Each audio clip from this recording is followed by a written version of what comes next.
Here we go. It's Thursday already. How does that happen? You know? It does every year. It does every year. You think, oh my goodness, it's almost done.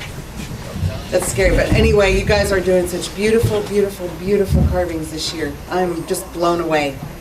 I have a few announcements to make.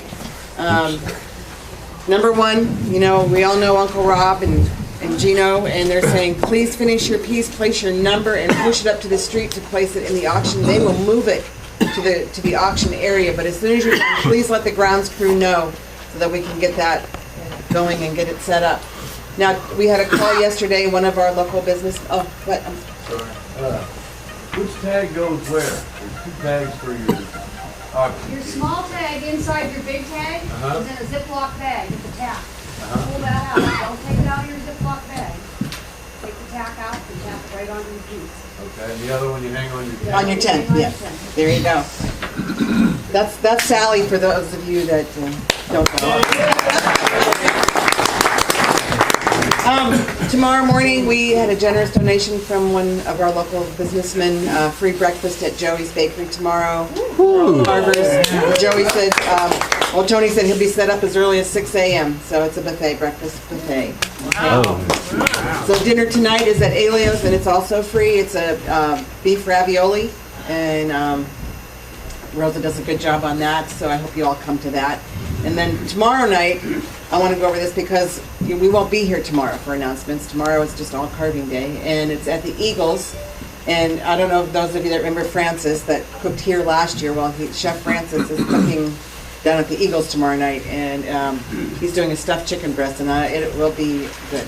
It's very good, and that is also free to carvers. Again, I'm looking at weather, which is what I do for 2 months before the rendezvous, and get a little crazy about it. But we are in for a snowstorm on Sunday. And also Sunday morning, another thing is the Royal, Ed is doing breakfast for any carver that's left at 8:30 tomorrow on Sunday to see you on your way. But I'm looking, if I can get rides for carvers to Pittsburgh, then we don't need to take the van down and come back in 10 inches of snow. Sorry, my phone's ringing. So anyway, see me. And if anyone sees Tom Zimmer, please let me know. Right. Because where's Tom? Right there. They just left. They just left. Where? I'm supposed to be giving him a place to stay. So How many rides do you need to the Pittsburgh airport? There's 4 guys. 4 guys. Okay, what time do they need to kind of head out? Just sometime on Whenever Sunday? in the morning, whenever someone's leaving, they don't have to be there till like their flight leaves at 6. It would be the guys from Czechoslovakians. But What day is that? that would be Sunday. But Zoe claims she will drive, so I'm just a mother that's obsessed. Anyway, but let me know. And now I want to introduce... Any lost and found issues? Any lost? No, we're doing good. Look at the VU coverage on Facebook. My goodness, it is just... I don't know if you've noticed, but we've had over 35,000 people looking at Facebook. And It's a lot warmer there. yeah. Yep. It is, isn't it? But it's not as much fun. So anyway, but I'd like to, this is from 2000, we're doing Throwback Thursday today. So we've got some photos from 2002 coming on Facebook. So you want to kind of look at that. That's when we were down in the carnival grounds. That was, it's upside down. And No, he's from the ladder truck. The fireman ladder truck. Yeah. So anyway, I wanted to get started here and introduce How Mark. many people were at 2002? 2002? Anybody raise their hand? I would say, well, the first Anybody year, was at 2002? Pat. How about 2003? Again. 4, 5, 6, 7, 8, whole bunch of. How many are brand new here today, this week? Wow. Yeah! Thank you, Liz. Okay, so I'm going to introduce Mark. Mark came last year, I think, for the first time. Was that your first time? Yes. Yes. And he just kind of blew everybody away. So here he is.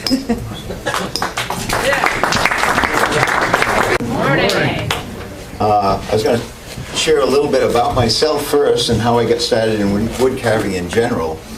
I began as a hand carver, and I just happened upon the wood carving kind of incidentally, accidentally. I've always been artistic from the time I was a child, drawing pictures and stuff, and playing with Play-Doh like kids do. Did very well in school as far as art and such, but I was never exposed to sculpture at all.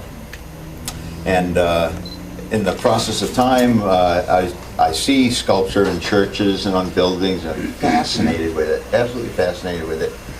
And almost felt like somebody that was something I'd love to do.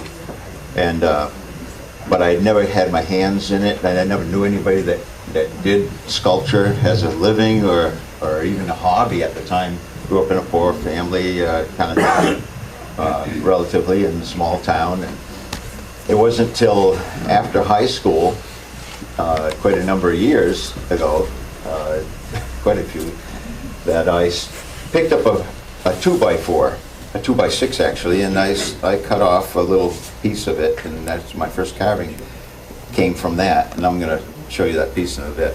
I still have it. But before that, I also got into, I loved wildlife, love outdoors, hunting, fishing, and all the rest, and I began doing taxidermy. I picked it up. My dad was a fisherman, hunter. He had shot something, caught a big trout actually, and had it mounted. I went with him to the taxidermist, and wow, man, I'd like to do that, you know. So I got home and grabbed the BB gun, the pellet gun. I don't know, I was 15, 16 years old or less, 14. You know, shot a couple critters, skun them out without knowing anything about it. You know, just on my own. And I remember the first two things I did was a blue jay and a chipmunk. And the blue jay, I just basically, you know, because I wasn't sure how you skin out all around those wings and feathers, so I basically cut it off at the chest and stuffed cotton in the head, took all the skin off and everything else, and took the meat out of the skull and the eyes out, and you know, basically I stuffed cotton in it. I had it on a little stick or something. Same thing with, I told you could use like borax or something to cure them and stuff, so I did, and that was, you know, part of a household thing back then. I did the same thing with a little red squirrel, and I actually did that whole thing, and then I tried to stitch it up all the way down, and it looked kind of crude, but that was my beginning. My dad said, why don't you try to do that? You know, learn some taxidermy. So you get a hold of the fella and he introduced me to Van Dyke's taxidermy. I mean, have you heard that? Yeah, you can. They've been around for ages. They're one of the oldest ones around, and you can get all kinds of references from some of these things too. You know, bought a how-to booklet and basically doing small game and squirrels and birds and stuff like that. And that was some of my intro to a little bit of the sculpting I did, because back then they didn't make urethane forms like they do today. Today you can get any form in almost any shape you want of almost any animal already pre-done, sculpted by, you know, great sculptors. You get squirrels in 100 different positions, from just sitting, typical sitting with the tail up, to running up and down trees, to turns of all different directions. Same with almost any other critter you want to do. But back then, you took a wire frame and started wrapping it with yarn, and you added excelsior or tow. It's just a strong, a rough fiber. It's like a cotton, but with fiber. It's almost like straw. And you just build up a size of a body you want and shape it. And same thing with you'd wire the legs. Put a wire up through and attach it to the bone. And that, when I did taxidermy, that's what I started. I'd actually wire, take all the meat off the bone, cure the skin and such, and then you'd hook wire and attach it to the bone so you could bend it where you want, and then reattach that to that body that you've made. And with the wire through there, you could turn it and bend it a little bit. If some people actually took and overlaid it afterwards, once they get the shape they want, with a mache or a clay, which would harden and hold that form. When you put the skin on, and then you could skin it up. But that was my beginning years of taxidermy, and once I started doing a couple items, I was in the 8th grade at the time. And so one of the fellows that was involved with the Bird and Nature Club thing, he had a small museum in the school with animals, and he used to ask me if I could mount up a bird. He'd get specimens that got hit by a car, run into a window or something, and he'd bring them to me. So I did all kinds of things, from hawks to owls to songbirds, even a hummingbird once. That was a challenge. Wow. So I did all kinds of little songbird sculptures with in taxidermy first, and from there, I got to tell you, this is kind of funny. One of the things he brought me was a skunk. I can tell you that all my classmates knew what I was up to. and my mother didn't let me in the house with the clothes I was wearing. I skun that skunk out, and I knew you had to be careful around certain areas of that sack in the back and such, and even as careful as I was, I didn't notice it so much. You smell it, but you're working with it. When I went in, I went out. I was sent out. And I remember the first day that after that weekend going into school, and I didn't have a different jacket on to wear. I had the same jacket. I was outside working. It was in the fall. It was cool, hanging in my locker. I didn't notice it, but as soon as I left the area and come down that hall, what the heck? Skunk in the building? That smell was on me, I'll tell you. And that's without really.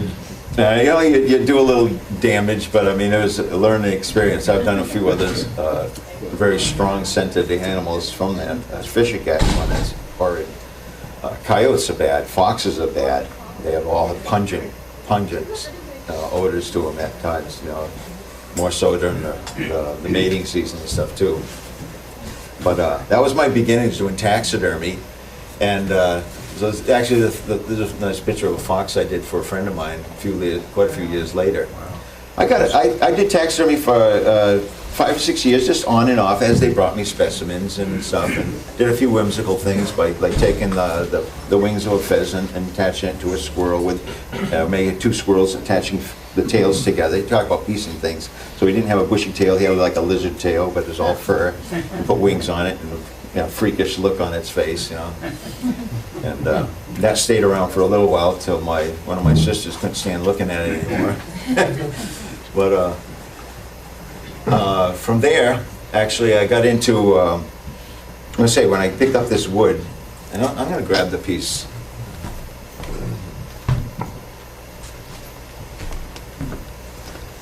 This was the very first piece I ever carved 3D in my life.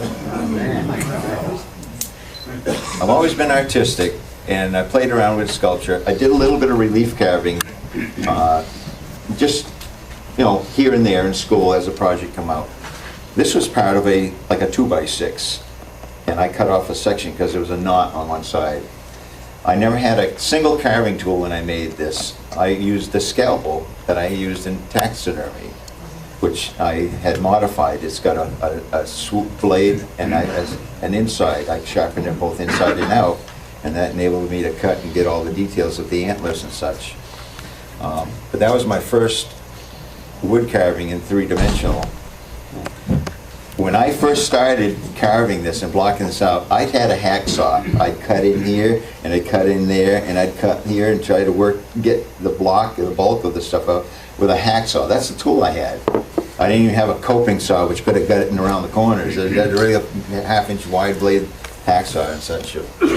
And the more I worked it, I was amazed at what kind of detail could be put into wood.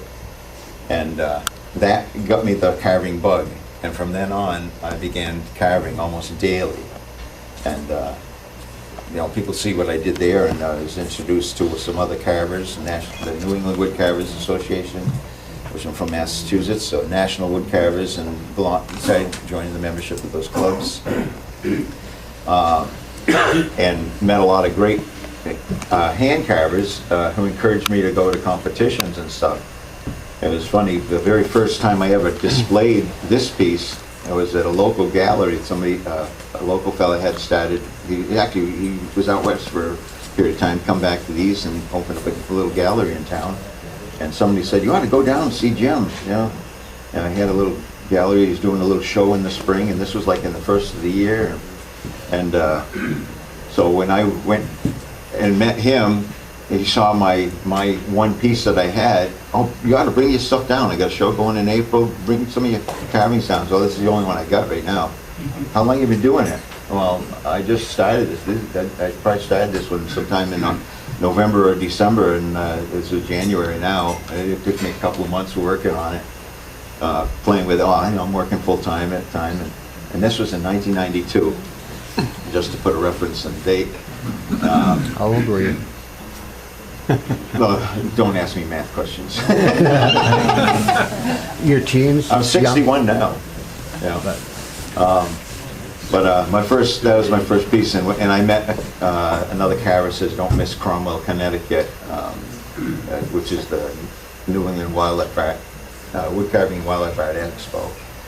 And from there, I entered 5 pieces. By that time it come up, that show was in October, and I brought 5 pieces down to the competition. I came over to 7 award ribbons, having the best in class and best in show in my category, and several, you know, first, second, third place boards on all the carvers received ribbons. I progressed, just bought some wood and went home a happy carver, you know, and decided to hit more shows.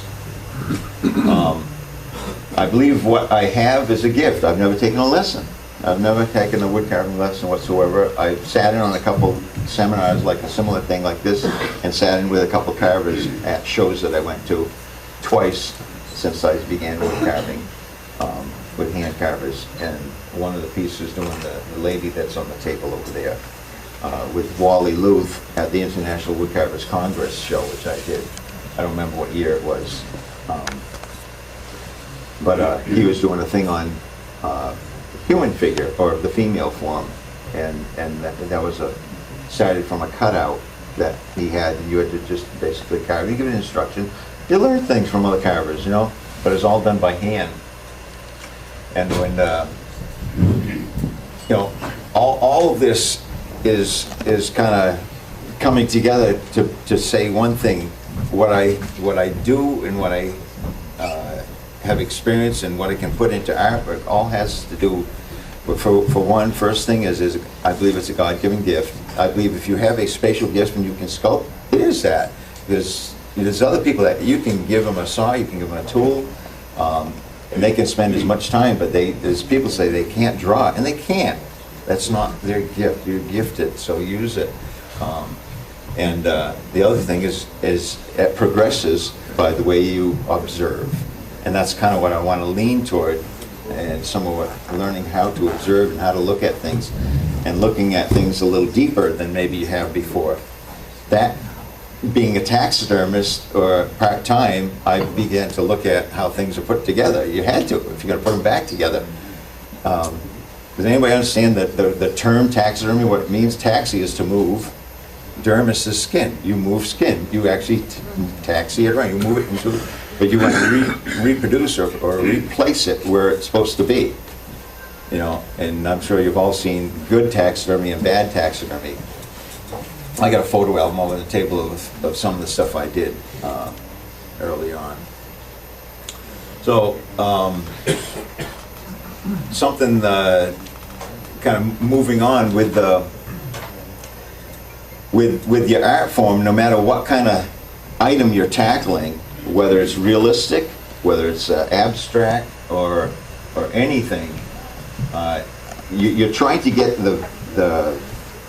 to draw attention to your piece, to engage the viewer with your art.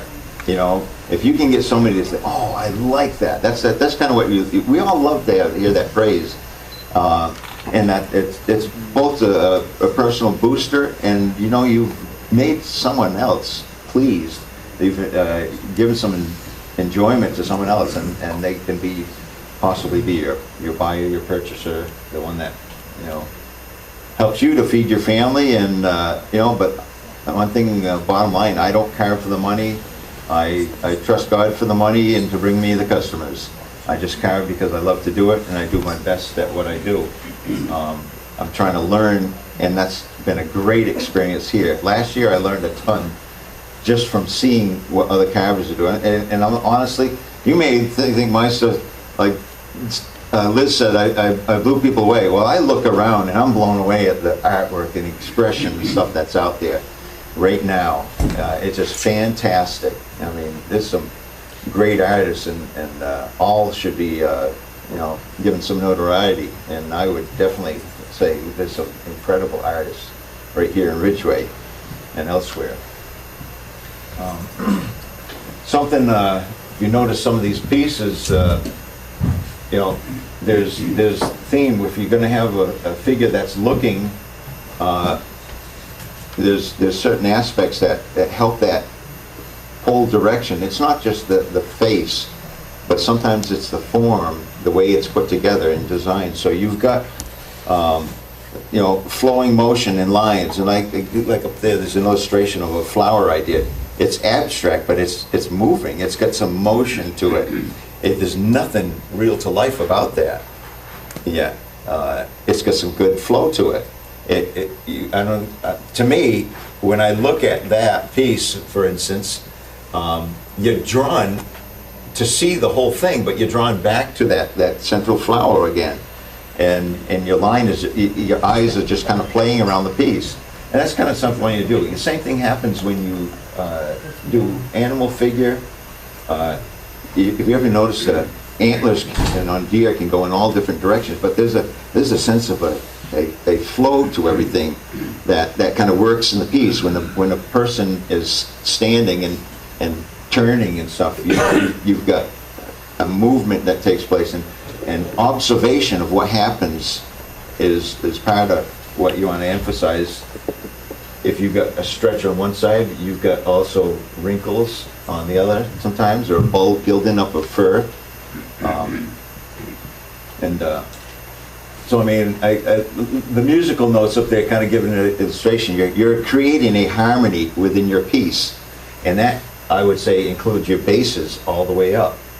If you've got a base, make it work with your piece. Bring it in. Help the angle of the lines. Look at, you know, they come in and they bring your eyes right up into the piece.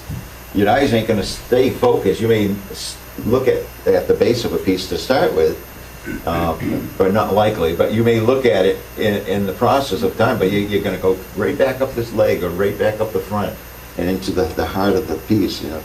And so keep a flowing work lines that'll bring it, and that doesn't mean they don't have to be smooth. Sometimes a line that accentuates another line that's coming off from a piece. You have it with here. You've got a motion here. You've got a line here that's parallel almost. They're very similar. They're working up to the head, and the direction is out. There's a lot of these things that this is added on separate, carved separate, come off the back piece. But with this, it also brings your line. You get the spear, you get the laces, all of this comes down, and it works as a whole. You're not focused on this. You're fascinated with the detail, but the thing is, the whole sculpture is looking out. And at the same time, the piece is titled "Wanting for Homeland." And if you look into the eyes and the face, you notice there's a longing. And part of the reason it is cut away was the idea that much of history and much of the land or heritage that was once the Indians is gone.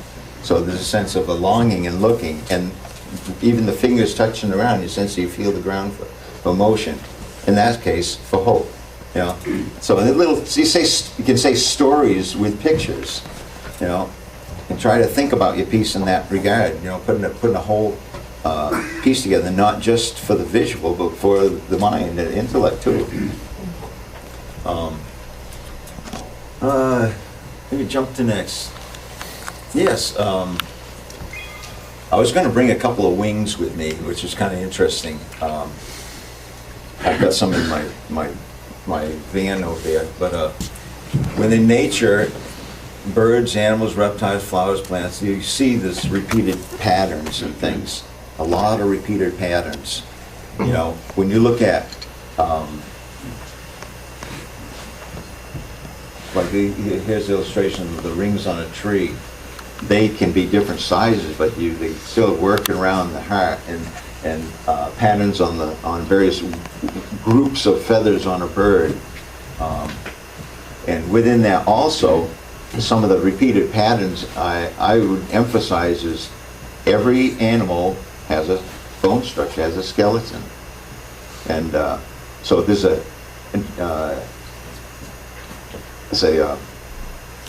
I think Jeff talked about that a little bit the other day. Scott talked about that a little bit. You know, there's a similarity in all animals, but a uniqueness to everyone. You know, every different species has something unique. For instance, if I take, for instance, where they have a spinal column, but you know, where the hip connects is joined with the spine is a little different on a cat and a dog, and the placement. Did you know that between the two, where the tail comes out, you know, the tail actually starts back further than most people think it does.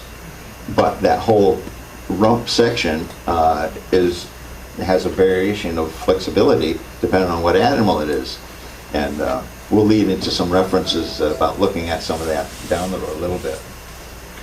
But there's repeated patterns, and if you start to look at some of the details of that, in this regard, if you're doing animals, study some pictures that show the skeletons or the muscular makeup, and not just the animal itself, because that will help to solidify a picture of placement of where those joints connect, where things, range of motion, as Scott had mentioned as well. You know, he gave the illustration, you put your arm up, well, you know something happens with your shoulder blade at the same time. That's really nicely accentuated with a cat when they're down and their head's slooped down, the shoulder blade is up. And did you know that it's a very fluid area, because there's nothing that connects that shoulder blade or the shoulder and the arm going down to the rib cage or the body on animals. If you're a hunter and you've skunned an animal out, you know, you can just take a knife and that comes back. You don't have to go through no bone. You don't have to disconnect nothing. You just, it's muscular tissue that holds it all together. With us, we're more rigid. So, you know, you have to understand some of those movements and flexibilities in order to put them back. So you can, in the same time, you can really go, I say, hog wild sometimes with motion instead of having things really rigid. And so you can put a lot of expression in animals and wildlife and stuff by having a better understanding of where things are connecting. There's no rules to right and wrong, really, in a sense. There's things that will help you better progress in different areas, but it's like I mentioned here, we change our eyes, we get to take our imagination and go as far as you want with it, and we see some of that out there, and it's really cool.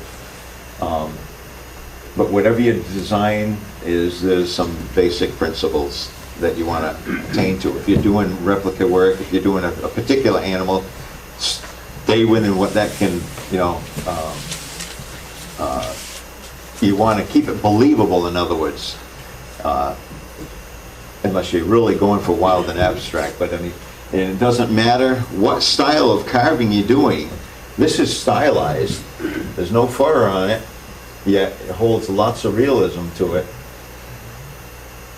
You know, so, and then if you had something that's even abstract, or that's another one. That's a combination of stylized and abstract. You know, I don't know if you looked at the tip feathers in the back. When have you seen a bird feather like that? Tail feathers. And here I got the, you know, little things that nuances. There's a branch coming out, so it's parting feathers a little bit, you know. It's just, you can go crazy with expression. The wings on a bird will never look like that in that position, but you pull it off because of You know, you work in the piece and putting smoothing motions, the flowing motions in. It's still, everything is kind of connected where it should be. There's one claw, it's leaning over and it's in a tight position, so you got a claw right up tight, hanging on, holding this, and the other is reaching down to hold it and balance itself. You know, the tail is flared, and also they use it for balance and stuff, but you sense an anticipation with it that this thing's ready to go, or it's got its eye on something, you know. So putting that some expression, and some of that will, you can pull off better the more you pay attention to details. Yes? Do you use a lot of compasses, or do you more or less freehand? About 99.9% freehand. Really? Yeah. It's amazing.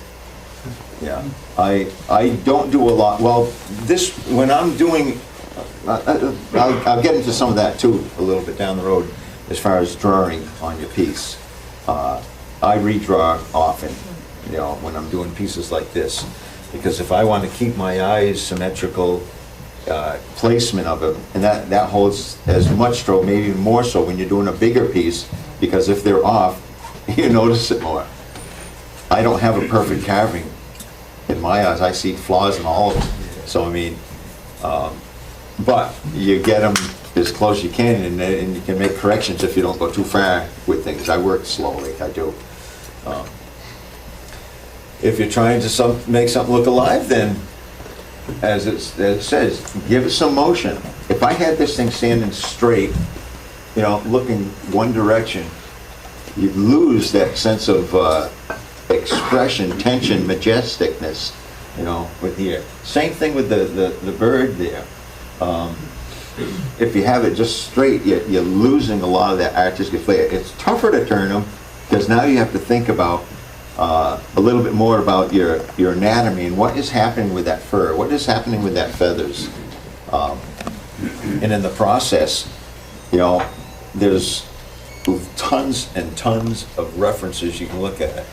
Now, 3 basic things I think you want to look at with all your carvings, so it doesn't fall off the ledge, so to speak, you know, visually to whoever is looking at it, is you want to attract them by the action you put in the piece.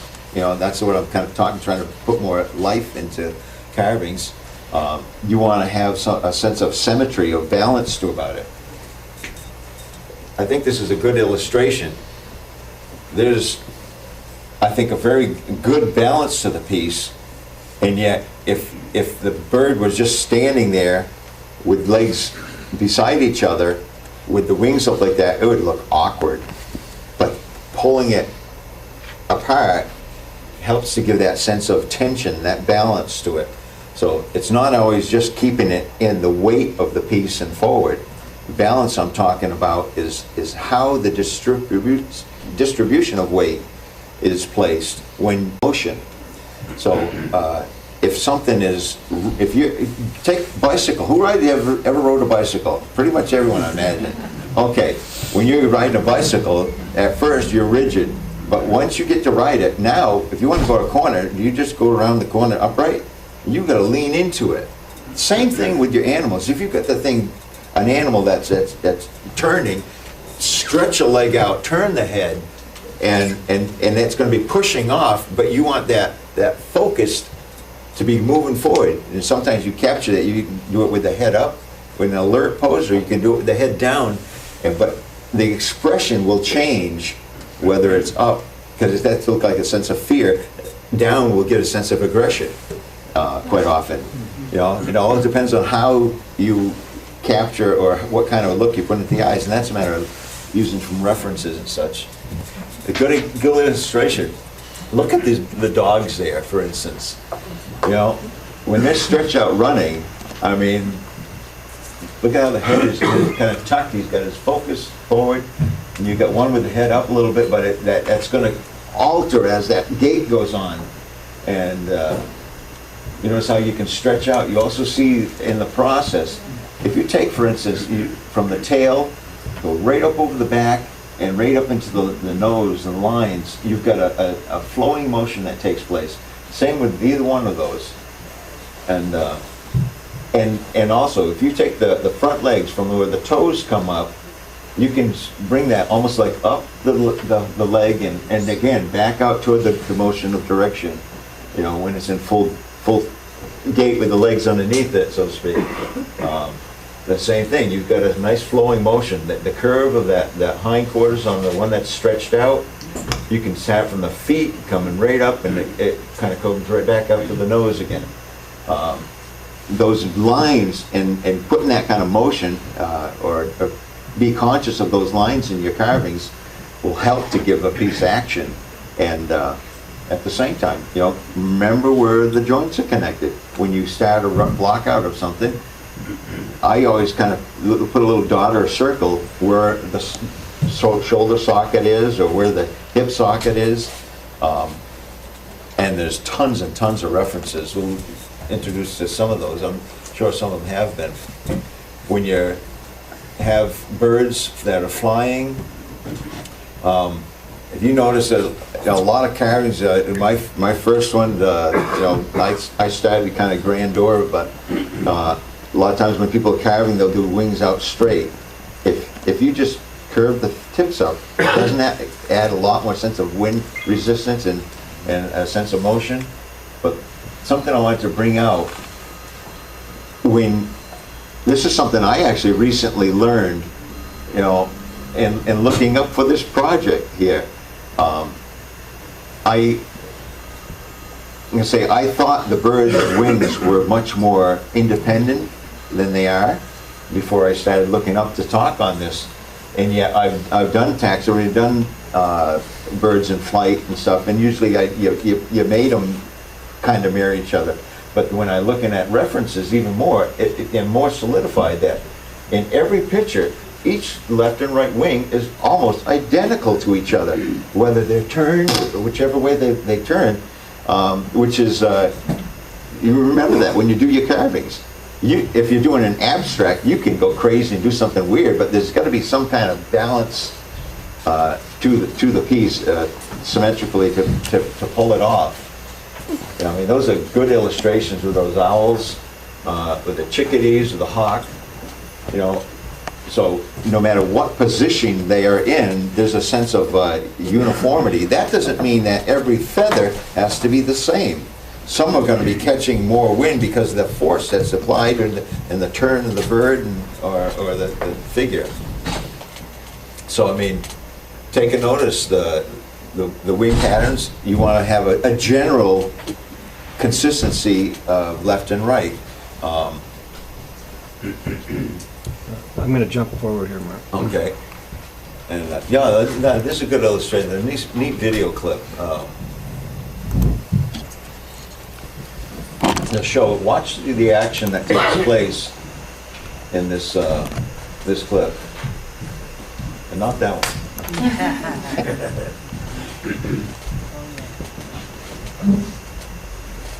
You see this hawk coming in. The wings are just resisting the wind. Now it's pulling back to slow itself up. It's got an aim on a particular subject right in front of it. The feet have come out. The tail has flared. You see it's cupping it. You see it's a little variation. Look at that. But watch when it's coming up. It together.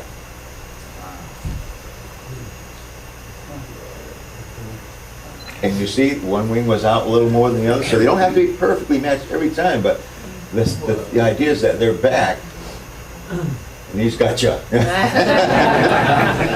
Yeah. Cool stuff, you know, and that's some of the things. Look at videos, if you're doing an animal, a bird, if you can get there's all kinds of clips on YouTube and all over the place, and all kinds of references. So look at references, and when you're watching a video, you can stop it anywhere, right? I mean, sometimes it's hard to get it right back to where you want, but play it over again and stop it. And if it's something you like, you know, make a sketch, you know, catch a few pointers from it. It's something I was going to ask a volunteer to come up. You don't have to, but, you know, when you're there talking with somebody and all of a sudden somebody calls your name, you look. Well, you know, when you look, your expression changes. You notice that? How often, if someone has called my name, I mean, I'm just not going to turn my head like this, does kind of dry pan dumbfounded, you know, unless I am, you know. You know, usually is a, you know, your eyebrows raised as a curiosity. Sometimes your head drops down or it comes up. You know, who is it? You know, expression, little nuances make a difference of making something believable and alive. And that's something I want to, you know, bring aware, that the little things that make things real or believable. You know, it's not always sometimes the big grandeur. It's little nuances that make a difference, that make something come alive. You know, expression, what the heck? You know, these illustrations, go to a spot, you know, yeah. And, you know, you just think about it. When next time, you know, somebody calls your name or something, you know, or you watch the expression of people, and rarely will you find somebody just turn into you and, yeah, what? You know, it's you know, especially if you hear from a distance, you know, it's a curious, is it what? Yeah, who is it? You know, there's expressions that take, like little things that happen with your eyes and expression. Now, the same thing can happen with animals, in a sense. When they hear something, there's the lighting of the eyes, or if there's a good example is a cat when they're stalking, their head is down and their eyes a little drop when they're relaxed. You don't find that quite as pronounced, but when they're stalking, their eyes come down and you catch a little more of that curve, that part of the eye is under the lid. They're focused. Capturing some of the little nuances really does wonders to a carving and a sculpture and such. How many of people draw? You know, a good number. How many people have struggled with the art, just the drawing part of things? Yeah, yeah, a good number as well. You know, and what I've thought is, I think it's a wonderful exercise, and you don't have to be good at it. You know why? Because you can take a picture like these, and this shows action in it, but these are simple bear drawings, basically. I wouldn't say simple, but nice bear drawings of a bear in action. You know, running, one's chasing a critter, and that one has got some motion to it, and turning and stuff as well. But you see also in the process, like I mentioned, the head, the shoulder, the little hump of the shoulder, accentuation, some of the lines that are involved, and the lower one shows a little bit of the musculature of the animal. If you understand that there's when you move, you accentuate some areas, and you also kind of diminish others. So being a little aware of what's taking place, and that's where watching videos and doing stop actions can help, and also using a lot, there's, you know, books for references and such. Here also is a matter of capturing fur and such. Oh, there's a pointer. Oh, look at that. Oh yeah, I got him in the nose. But you know, you can take, looking at the flow of lines, so where did it go? Here we go. You've got, again, that flow of line that comes across the back. You've got a smooth motion, a forward motion, and at the same time, you've got an underbelly and under there that kind of works toward the head, almost like a, you know, keeps the piece moving forward. I want to jump to the next head. Lines of motion shown in the raptor's versatility. Flexibility. I mean, many times we look at animals, I've done it, and we don't think about how agile they are, so we end up with rigid carvings, you know, and if you want to get away from the rigidness of it, then you need to know some of the expression. This is an incredible illustration I pulled up by looking at pictures of eagles, because a lot of people like to do eagles. They're fascinating in their a fascinating creature, but look at all the variations of wing formation in these, in positions, and these are just a few. You can pull up these same pics and get 100 others. And at the same time, back, you see a similarity of the reference of the left and right wing. You also see the tail flared in some sections, and the tail, like that one down the bottom middle, the tail is coming up. It's already taken a grab from the water, and it's off and going. But to slow and they use it for control and balance and direction. Being mindful of some of those things. But there's lots of expressiveness that takes place in nature. We're trying to capture that, and part of using reference is going to help you do that.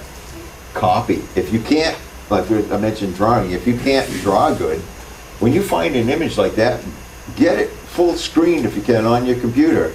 I stick a paper, I do this even now. I'll take a paper with a soft pencil and I'll just outline it.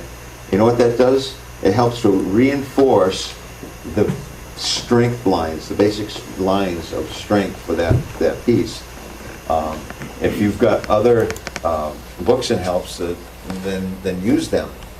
But or if you find a picture in a magazine and you can blow it up, stick it up to the window and trace it. You reinforce the lines in your mind, in your head, and then you can redo those on your carving. If you can keep, another thing that I've done when I've done larger pieces in some paintings as well, is I'll take a picture and I'll draw 1-inch squares on it, or do it on a graph paper. Now I can take any size board, palette, so to speak. I've done this as much as 8 feet, or so, and make the 1-inch now becomes 1 foot.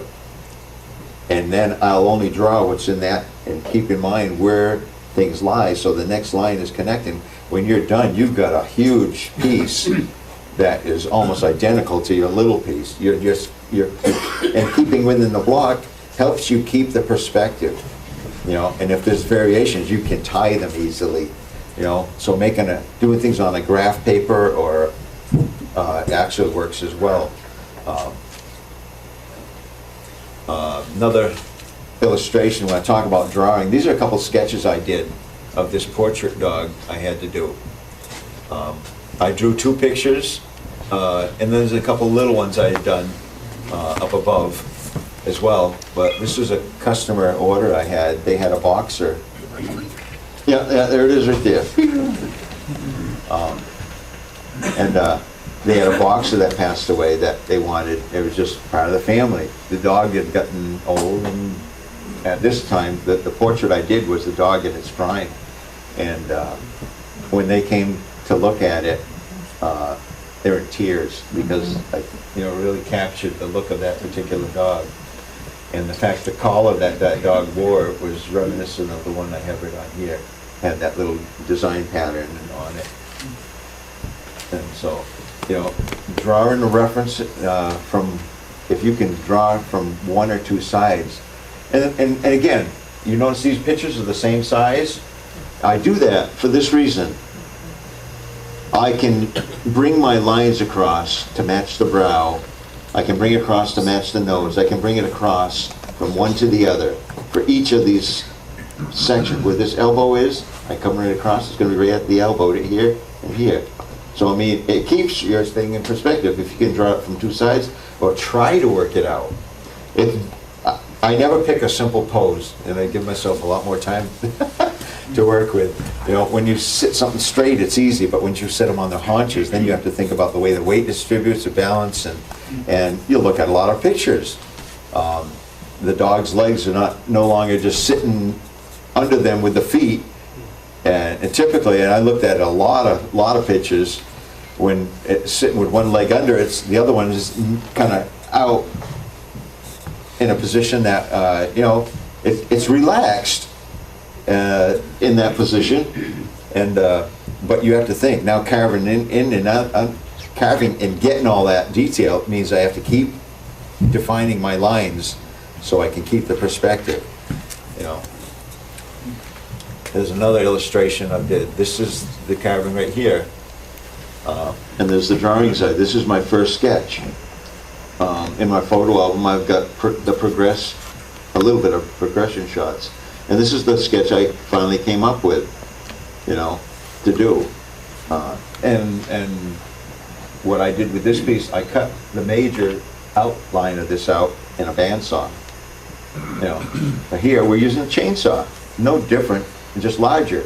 But if you establish your lines first, then you can make those cuts. Honestly, I'm not a big quick carver. I carve slow. I'm a shaver.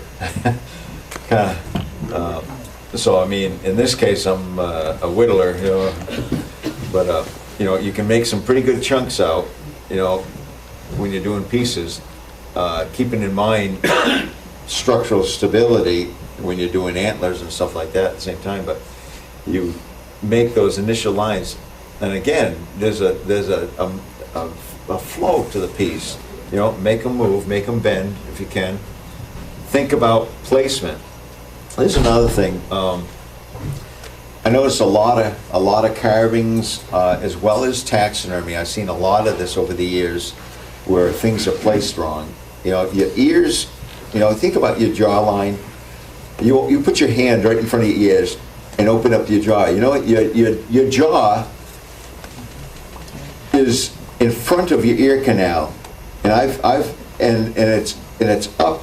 You know, near your. You take your eyes back and you get your close to your top of your lobe ear. Now, I found people putting ears on deer like they're coming out the side of the cheeks, behind the cheeks. You know, when a deer, you look at a live picture of a deer, that ear comes out almost near the back of the skull more, behind the jawline. And the thing is, how many know what the jaw of a deer looks like? I mean, well, it's just a long, and it comes out. I think there's actually a picture, but Do you have one in your presentation?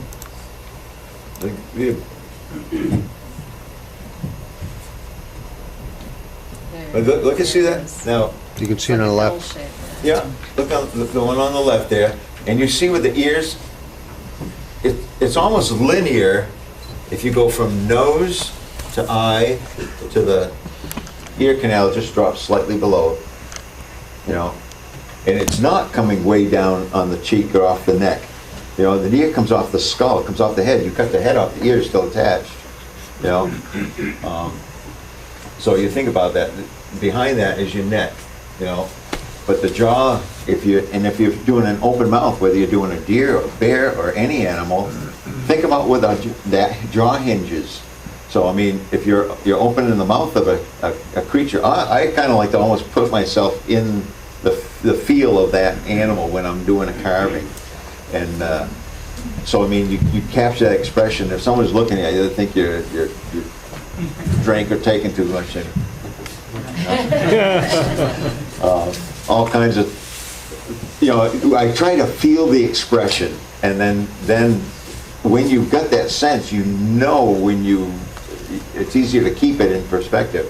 But if you just take, for instance, a bear whose mouth would, let's say the jaw hinges here, and then you just hinge it there, it's going to look a little whimsical, a little funny.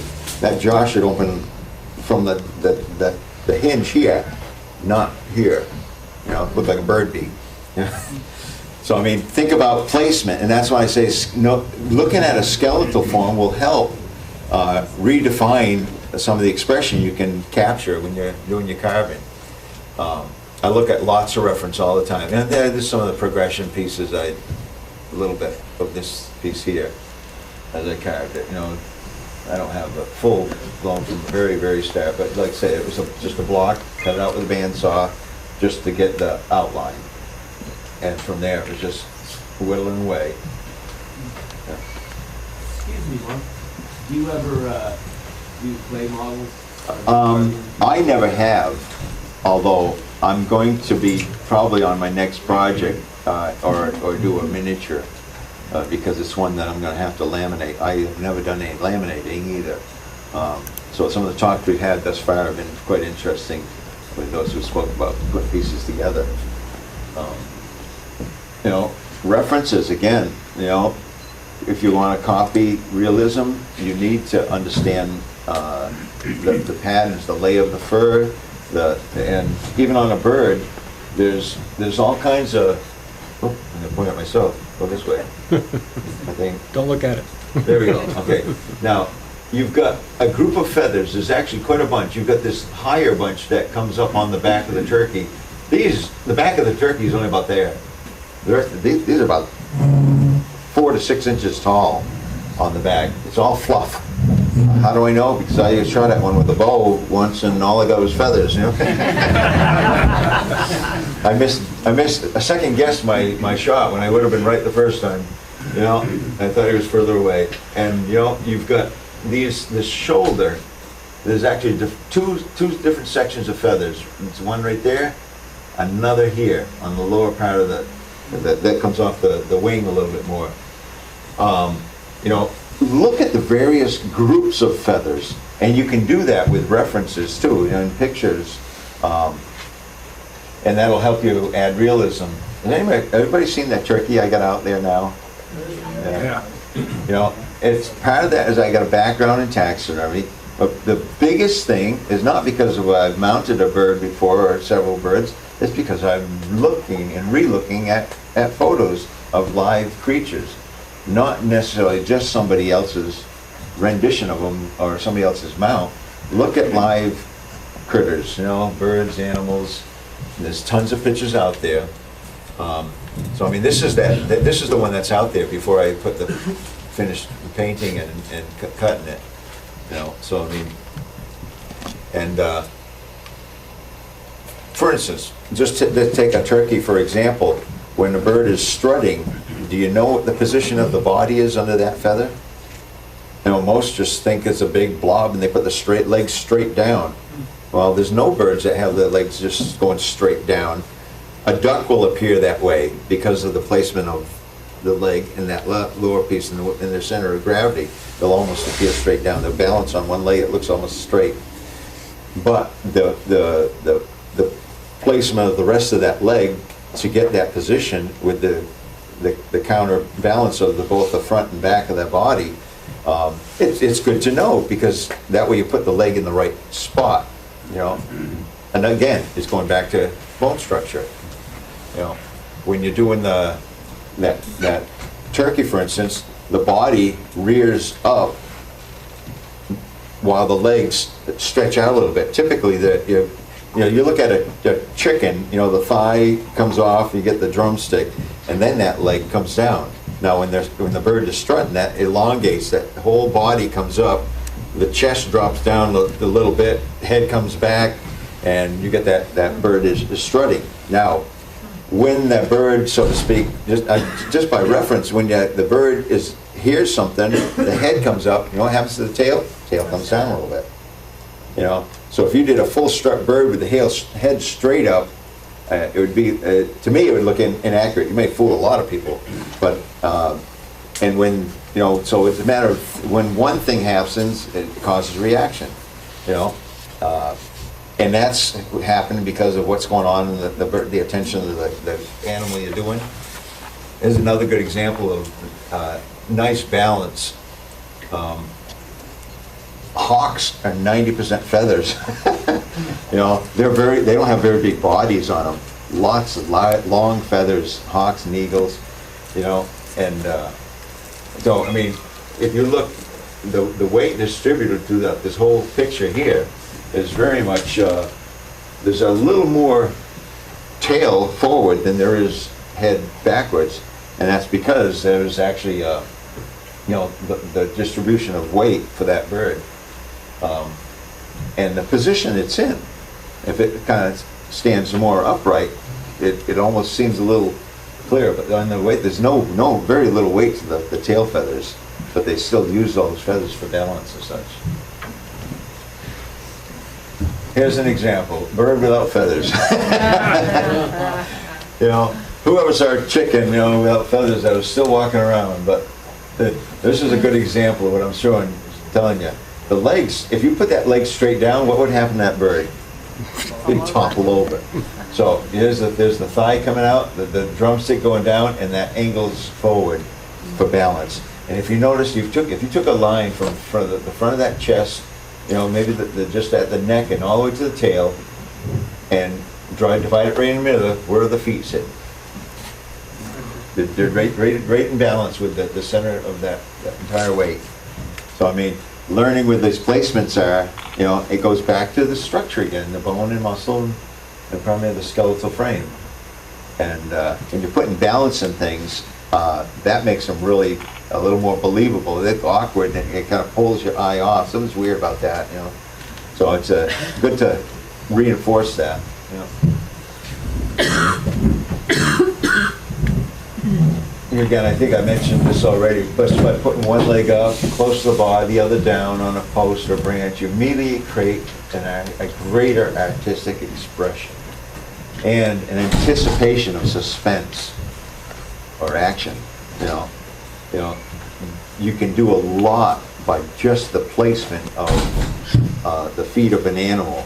You know, I did a couple wolf carvings, and instead of just standing there looking at you, I got them turned and one leg is up. It's like something caught its attention. You know, obviously, it's just, you know that by looking at it, that gee, it's something alerted, and it was almost ready to take a step, and it stopped in action. So you try to capture the little nuances, but again, you gotta know the anatomy in order to do that and make it believable. A good example of little skeletal frames. Look at these drawings, or go reference them when you're doing any figure, whether it's human figure, or animals or birds. Various parts, features, proportions, bone structure, and where they connect. And once you know where they connect, then you can start, take that information, so to speak, bring it together in your mind when you're watching video clips of the birds or animals in action, and it'll really expand what you can do with your carvings, or help to express. I mean, putting it into the wood is still difficult. The hardest thing for me to do is get started making those first few cuts, and I'm probably most people I think are like that. Once I've gotten into it, I'm a detail fanatic, as you probably noticed. Yeah. But getting started, I'm a slow goer sometimes. Some familiar things I can dig right in, but you know, try to get that right, not go too far. But don't be afraid to. It's a piece of wood. You learn from it. You know, you can shrink things down sometimes if you go too far in one direction. And I found sometimes I thought I made a mistake, and it was the right move. You know, because I hadn't really pulled all the weight off the rest of it in places. So you know, don't be afraid to dig in. You know, take some wood off. You know. Feather patterns is another thing. The bone structure. You know, up on this area right here, the bone goes down here and comes back up. This whole section where I got the pointer pointed, that's all just skin. There's no bone in there. It comes down, that's all flexible. That moves. That's like just a thin skin in there. They're very flexible, and it helps add buoyancy because it catches air. But the bone structure on this, again, I'm pointing at myself. Is it working? Other way. No, I think I got it right. It's just. That's the flashlight. Yeah, it's working. Oh, here. It's not showing very good. But anyway, I can't read it. That first halfway down, you get the first word. I think the bone would come out from above that area at an angle, almost from the upper corner, in fact, go down to where that crease is a little bit right there, and then back up again toward the joint, and then come back out toward the wingtip. That bone goes almost to where the primaries come right out, and they're all connected, you know. And you'll see the various layers, you know. You can copy things exact and add all these layers, or you can just accentuate a few. Now, what I see and I do as well is, especially with birds and carvings, you're doing representative work more than actual decorative or competition type things, and exact portraits. We want to represent a particular species or such. And sometimes you can go crazy with adding all kinds of more feathers. Just put the feathers in there. You can do that, but if you want to do close portrait work and exact work, then you need to learn the feather patterns and such. And there's one of my favorite books that I've used over the years, and I know this has been mentioned at Ridgeway before, by Ken Helgren, The Art of Animal Drawing. This has been around since early 1900s, the original. He was a Disney artist, and in this book, it's got all kinds of, I got it over there, feel free to look at it. If you haven't got someone, there's others similar that are very, very good. In fact, I think there's another website that's posted up there, shows another book. It has to do with that, animal drawing, but it shows the piece in motion. And you just think about the Disney artists years ago, before we had this computer animation, every picture was drawn in various stages to create that final cartoon or that animation that we enjoyed. Just absolutely phenomenal, that sometimes the artistic ability, and we can learn a lot from what they've done in the past, and now we've gotten lazy, I think, me too. And we don't spend as much time in really working out the details of motion and what can be worked. But behind even the cartoon and the caricature is an understanding of the real motion of that critter. A good illustration, I mentioned about the placement of the hips. Who would think the hips were joined as far back as they are on a horse? I bet you most people would place it more right above where the pointer is now. You know, because that's where the leg, but the hip itself comes forward. That's what gives, and same thing with a cat and a dog, that ability to stretch out and the back to arch when it's at full gait. It's a great flexibility that we don't often attribute to the animal we're carving. You know, and I think was mentioned by Scott yesterday, the rib cage, you know, it stays the same. So when an animal's turned, it compresses on one side, but that cage is still there. And what's happened is you get a building up and wrinkling of fur, and that it's elongated on the other side. So it's just stretching out that whole midsection.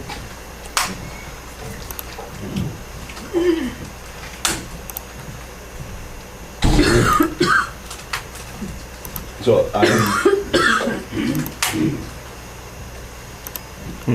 Hang on a second. it'd probably be a good, probably bring it up to a conclusion. We could probably, right with time? Okay. You know, and I think just kind of sum up, use references, you know, and try to look deeper into your figures. You know, if you're doing a realistic bear, you know, not only look at, you know, if you're like me, I've often looked at, oh, yeah, I like the way he did that, and I'll grab his picture or something. You can use that as a reference, but go back and look at real animals, so you make yours unique instead of a copy of somebody else. You know, everybody's got their own level of their own gifts that they have, so try and build that, not just copy another, because every one of us has very unique styles to what we do. So, I mean, you know, build on it, but that will grow more and more the more you understand about the anatomy of your subjects, the muscular structure, the range of motion, and whether you're doing abstract or realism, it doesn't matter. Everything has a foundation, and if you get the foundation there, you can stretch from that in a lot of expression. You know?